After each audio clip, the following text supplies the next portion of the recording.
When do we do vitrectomy in diabetics? As Hassan said, retinal detachments, whether it's structural or combined, vitreomacular retraction, as Imad mentioned as well in his talk, and vitreous hemorrhages. So I'm going to touch on the vitreous hemorrhage component. So I'm sure you're all familiar with this. This is the diabetic retinopathy vitrectomy study scaling for vitreous hemorrhage. And again, do we use it? No. At the end of the day, when when we look at the diabetic, we say, yeah, he has a vitreous hemorrhage, or no. But believe me, I don't use this type of scaling. But again, just for you to know that this scaling exists. Yeah. So when do we intervene in cases of vitreous hemorrhage? Well, also I think Hani mentioned this in his talk. Depends on the duration of the hemorrhage. Nowadays, we don't wait. In the past, when I was training, I was seeing people 8 months, 9 months down the line, and we're waiting there for the hemorrhage to clear, and it never cleared. Nowadays, we have good instrumentation, good visualization system. Go in as soon as you think is possible.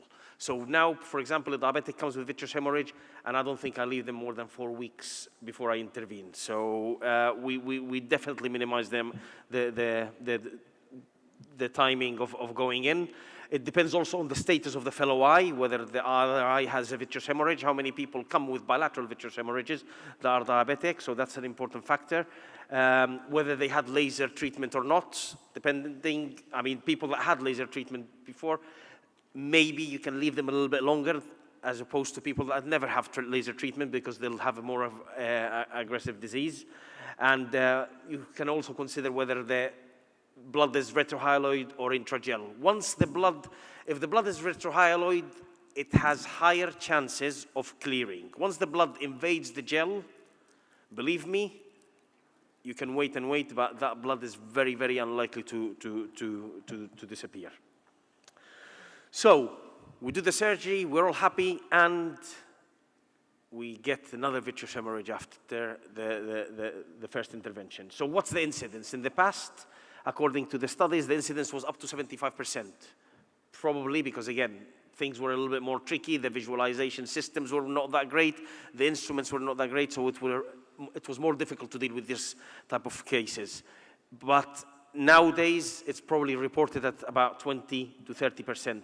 And that's late. There are early vitreous hemorrhages or recurrent vitreous hemorrhages after diabetic vitreous hemorrhage surgery, or late.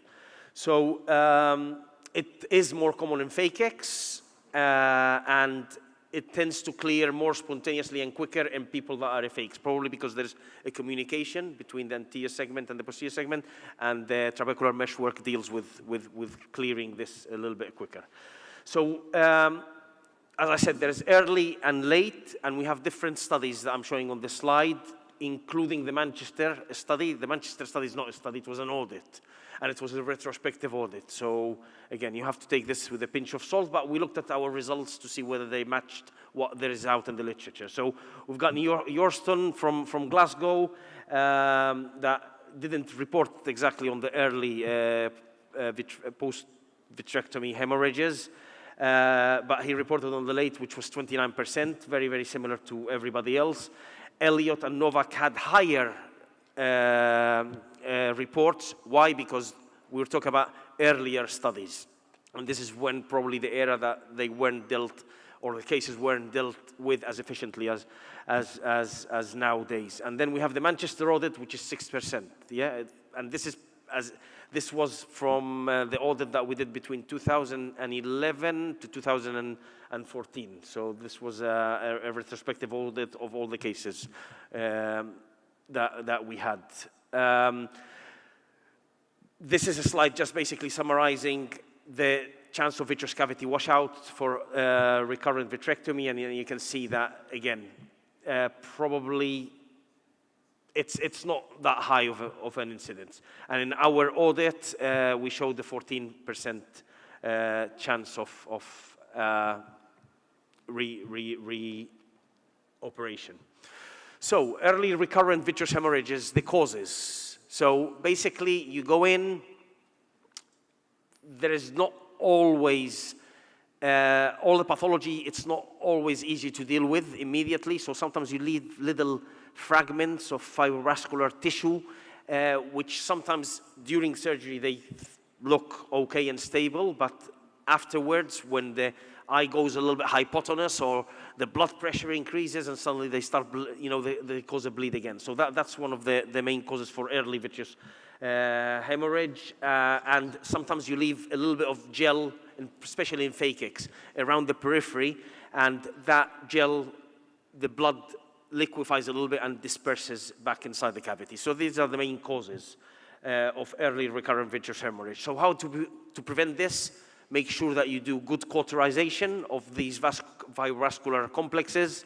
I tend to leave air afterwards. Whether it's good, whether it's not, I don't know, because I've had bleeds, with air in. What happens is that below the air bubble, there's blood, and it's clear when you're looking through the air bubble. So it happens. So I don't know if that's a very efficient way, but again, it is mentioned. And obviously now we use the preoperative anti-VEGF, and that probably minimizes the chance of early recurrence. I don't leave, when I use anti-VEGF with diabetics, I don't leave it more than probably 48 hours, 72 hours at the most. In the past, I used to leave it for a week, and as Hassan was mentioning, I had cases that were disasters. But now I minimize the chance, so usually, ideally, 48 hours is more than enough for that. So I usually operate on a Monday, so on a Friday afternoon, we inject them with anti-VEGF and we operate on them. So I think that's more than enough, and you really need to be cautious with how much you leave the anti-VEGF inside the eye. The late recurrent vitreous hemorrhage is usually due to people that are less well controlled with their diabetes. So they end up developing new diabetic neovascular complexes, and this tends to happen. Sclerotomy site neovascularization is mentioned as one of the causes, but because it takes a few weeks until those develop, and then they bleed. Nowadays, it's very, very unlikely to see them. I don't know if my colleagues here see a lot of neovascularization on the sclerotomy sites, but I certainly don't. And residual fibrovascular membranes are less likely to happen. So the prevention, basically, make sure that they have as good of a control of their diabetes as possible, because the better control, the better impact on the ocular function and disease, and further panretinal photocoagulation. If you see that something is starting to develop or new neovascular problems are happening, make sure that you're in there quickly. Do not leave them to see. If somebody presents to the eye hospital in casualty with some neovascularization, we usually tend to do PRP on them, panretinal photocoagulation, within the next few days, if not on that same session, if possible. And obviously, if you've got neovascularization on the sclerotomy sites, remember that cryotherapy is the ideal intervention. So intervene within 4 weeks, and if you do a vitreous cavity washout, remember to do PRP, because this is likely to be advancing disease. So that means that they will need more laser. And remember that laser doesn't work immediately. It takes a few weeks. It takes about 6 weeks for it to reach the peak. So you need to make sure that you take that in mind when you're treating these cases. So basically, this is my last slide. The Manchester experience is that we've had less recurrent early vitreous hemorrhages compared to the studies. Why? Because probably, as I said, we've got better instrumentation. We are more meticulous in dealing with these cases.